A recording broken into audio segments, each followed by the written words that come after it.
Yeah, it's definitely changed a bit, really fast. With the track repavement. Obviously the layout's very similar, but the carousel's pretty much flat now. I think physically it's much more more demanding than what we've had in the past. But I think with the repavement, I think it's going to make the racing pretty good, just because even offline it's still pretty grippy. So might give you a few different options, I think, for passing.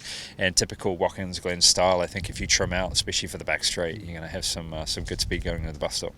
I mean, it's just great to be back here. This was one of my favorite tracks back in the lights days in '09 and 2010, and I always wanted to race it in a big car, so it's nice to get out here and turn some laps, and especially with the repave, the track is unbelievably grippy, unbelievably quick, so it's going to be, I think, a lot of fun for us when we get here to go race. I think it's going to be incredibly physical, yeah. I mean, you do have some long straights to rest, which helps, but you have just some incredibly high G corners, and a lot of them. Turn 1's really fast, the S's are really fast, the bus stop's fast, turn 5's fast, 6 is fast, 7's pretty quick. I mean, it's actually pretty much other than turn 9, they're all fast corners here.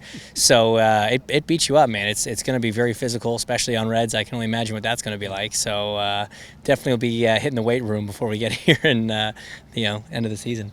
It takes a lot of commitment here around the racetrack. The IndyCars with the aero kit that we have on the Chevrolet car is a lot of downforce. You're going through these corners. It's very, very high speed. A lot of G's in the car.